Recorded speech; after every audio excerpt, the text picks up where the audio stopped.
ባለጌ ነው አይደል እንደዚህ ያደረገሽ? ሚስቱን ገድያት ነበር እኮ ፈጣሪ ነው ያተረፍኩት። ለእሷ አግዞ ነው አይደል እንደዚህ ያደረገሽ? እንዴ ቢያንስ አትጮሂም እንዴ? አታስደነግጪው? አሞኝ ልጮህ ነበር ግን ቻልኩት። መጮህ ፈራሁ። ጭራሽ ዱላ? አንዳንዴ እኮ እመታለሁ። የሆነም መመታት የለብሽም። ግን እመታለሁ። ለማንኛውም እሺ ካልሽኝ ዛሬ አንድ ነገር አደርግልሻለሁ። ምን? ከኔ ጋር ዛሬ ሳሎን ትመጫለሽ። ምግብ እሰራልሻለሁ፣ ቡናም ትጠጫለሽ። ቡና ትወጃለሽ? በጣም ወድ ነበር። አሁን ግን ቆየው ከጠጣሁ። በቃ አንዳንዴ እንደዚህ ያፈላልሻለሁ። እሺ እሺ፣ ደስ ይለኛል። አለሜ ገንዘብ ስላላትና ጎበዝ ስለሆነች ያላትን ሊነጥቋት ፈልገው ያልሆነችውን ነሽ እያሉ ሊያሳምኗት ይፈልጋሉ። ቆንጆ ስለሆነችና ስለምትበልጣቸው ታስጠያለሽ፣ ቆንጆ አይደለሽም እያሉ ያሳምኗታል። ብታይ አለሜ ግን በጣም ቆንጆ ናት። ልክ እንዳንቺ አለሜ ቆንጆ ናት። ሰላም ጤና ይስጥልኝ። ውድና የተከበራችሁ የቻናል ቤተሰቦች በያላችሁበት ዓለም ዳርቻ ሰላማችሁ በዚህ ትርፍ ይበል። ለዚህ ቻናል አዲስ ከሆናችሁ ላይክ፣ ሰብስክራይብ፣ ሼር ያደረጋችሁ ቤተሰብ እንድትሆኑ በአክብሮት እጠይቃለሁ። ዛሬም እንግዲህ አስተማሪና ተወዳጅ በሆነው በትሁት ድራማ ወደ እናንተ መጥቻለሁ። ትሁት ለአቶ ገዜ ባለቤት ለቀድሞ ባለቤቱ በጨለማ ቤት ውስጥ ተሰቃይታ ተዘግቶባት ለምትሰቃየው ቡና ታፈላላታለች ሳሎን።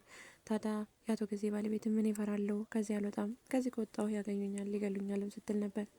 ታዲያ ትሁት ምንም የሚያስፈራ ነገር የለም፣ ሄደዋል እኮ አቶ ገዜም ስራ ሄደዋል፣ ባለቤቱም ደግሞ ተጓደኞቿ ጋር ልትዝናና ሄዳለች። መፍራትማ የሚያስፈራ ነገር ቢኖር እኮ እኔ ራሱ ፈራ ነበር፣ እንደዚህ ማለልሽም ነበር ትላታለች።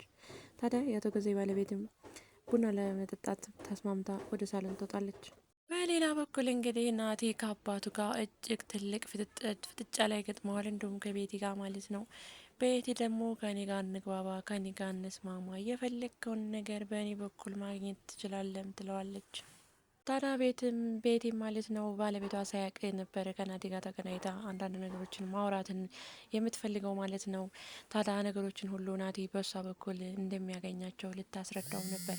ነገር ግን ናቲ ፍቃደኛ አይደለም። ስለዚህ ማለት ነው ምክንያቱም እኔ እኮ የምፈልገው የእናቴን ንብረት ነው። በአንቺ ጋር አንቺን ለማስፈቀድና በአንቺ በኩል የማገኘው አንዳችም ነገር የለም። ችግሬ ከአባቴ ጋር ነው። ስለዚህ ደግሞ ከአባቴም ጋር ቢሆን የፈለግኩት የእናቴን ንብረት ነው። የእናቴን ንብረት ደግሞ ለመውሰድ እንዴት አድርጌ እንደምወስድና እንደምቀበል እኔ ያውቃለሁ። አንቺን ማስፈቀድም ሆነ በአንቺ በኩል መውሰድ አልፈልግም ይላታል። እንደዛ ነው እንደሚመስልሽ አንቺስ ሲላትም መኖር አትፈልግም ወይ ትለዋለች። ቤቲ አሁን ላይ ናቴን በቃ አብሮኝ ካልሆነ እና አብራት እንዲሆን ትፈልጋለች ማለት ነው። ስለ አባቱም አንዳንድ ነገር እየተናገረችው ነው ማለት ነው። ያው አባቱንም እንግዲህ አፍቅረውና ወዳው እንዳላገባቸውም በቀደም ስትነግረውም ነበረ። ታዲያ እሷ የአቶ ገዜ ንብረቱን ስላዞረላት ግን እሱ ከአባትየው ሳይሆን ከልጁ ስለሆነ እሷ ልጅየውን በጣም ትወዷለች እና ለሱ ስሜት ስላላት አብራት እንዲሆንና በሱ ሀሳቡ እንዲስማማም ትፈልጋለች። ለነገር ግን ናቲ ቼክም አያረጋትም ማለት ነው። አብሯት ሊሆንና ከእሷ ጋር እሷን ሊያዳምጣት ይቅርና ቦታ ስለማይሰጣት እሷ በጣም ትበሳጫለች። እየተበሳጨችም ትገኛለች።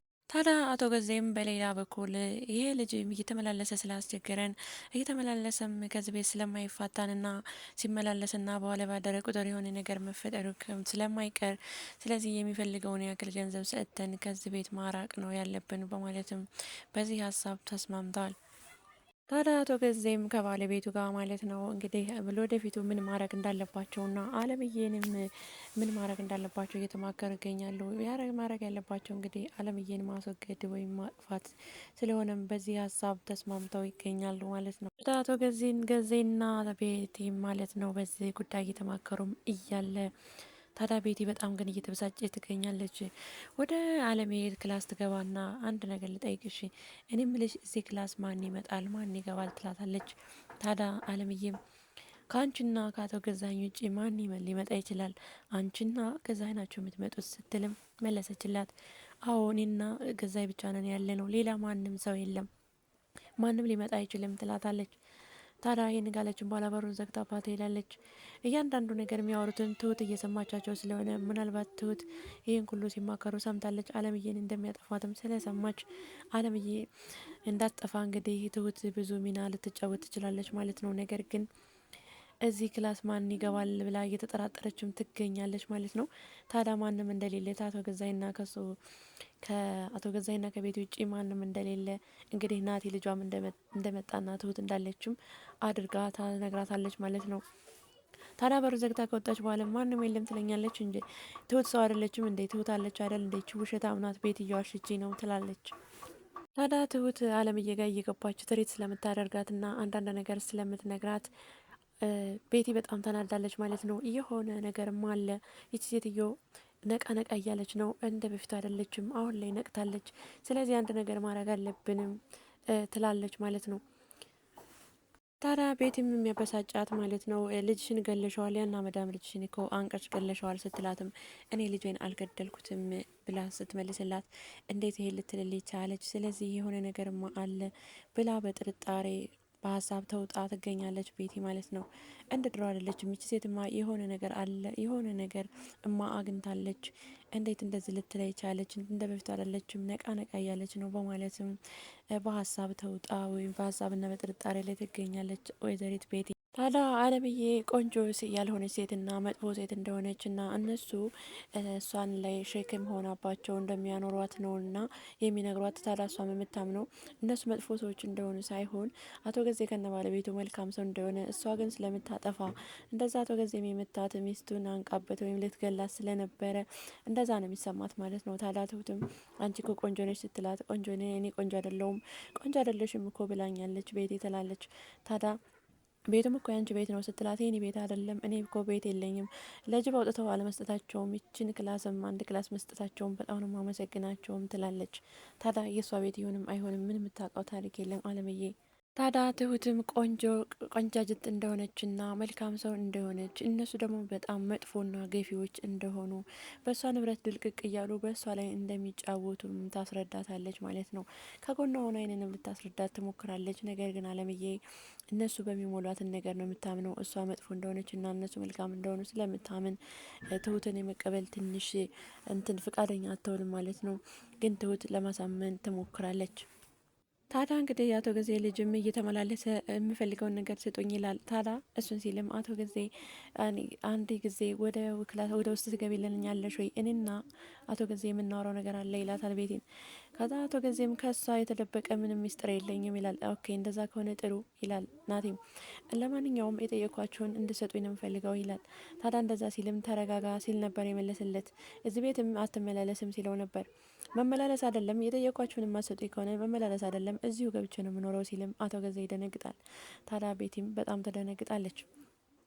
ታዲያ እንግዲህ አቶ ገዜም ይህን ልጅ የሚፈልገውን ሰጥተን ከዚህ ቤት ማራቅ ነው ያለብን፣ አለተዛ ግን አይፋታንም ወይም ደግሞ የሆነ ነገር ይፈጠራል። አለምዬንም ደግሞ ማጥፋት ወይም ማስወገድ ነው ያለብን፣ አለተዛ ቅሌታችንና ውርደታችን መከናነባችን አይቀርም በማለት አቶ ገዜም ንብረቱን በሙሉ በቤቲ ስም አዙሮለታል ማለት ነው። ታዲያ ቤቲም እንግዲህ አቶ ገዛኝን አፍቅራ ሳይሆን ንብረቱን ብላ እንደገባች ለልጁም ስትናገር ሰምተናል። እንግዲህ ለ15 ቀን ቀጠሮ ተሰጥቶታል ማለት ነው። 15 ቀን ቀጠሮም ይበዛል ሲል ነበር። ነገር ግን በዚህ በ15 ቀን ውስጥ የሚፈልገውን ያክል የጠየቀውን ነገር ካልሰጡት ይሄ ናቲም ቤት ገብቶ መቀመጡ አይቀርም እና እንግዲህ እናትና ልጁ ይገናኙ ይሆንስ ወይስ ገንዘቡን ሰጥተው ልጁን ከዚህ ቤት እንዳይመጣ ያደርጉት ይሆን? እንግዲህ በቀጣይ ቪዲዮ የምናይ ይሆናል። እንደዚህ እንደዛቱትና እንደፎከሩት እውነትም አለምዬን ያጠፏት ወይም ያሰግዷት ይሆን ወይስ ትሁት ትታደጋት ይሆን? ትሁትም እንግዲህ እዛ ቤት እንደምትገባ ከአለምዬ ጋር እንደምትገባና ከአለምዬ ጋር እንደሚገናኝ ከታወቀ ለትሁትም ከባድ አደጋ ውስጥ ነው የምትገባው ማለት ነው። ታዲያ እናትና ልጅ ይገናኙ ይሆን ወይስ ደግሞ አለምዬን እንደዛቱት እንደዛ ያደርጓት ይሆን ወይስ ትሁት ልትታደጋት ትችል ይሆን? በቀጣይ ቪዲዮ ይዤላችሁ መመጣ ይሆናል። ለዚህ ቻናል አዲስ ከሆናችሁ ላይክ፣ ሰብስክራይብ፣ ሼር እያደረጋችሁ ቤተሰብ እንድትሆኑ ጠይቃለሁ። በሌላ ቪዲዮ እስከምንገናኝ ድረስ ቸር ሰንብቱ። ባይ ባይ።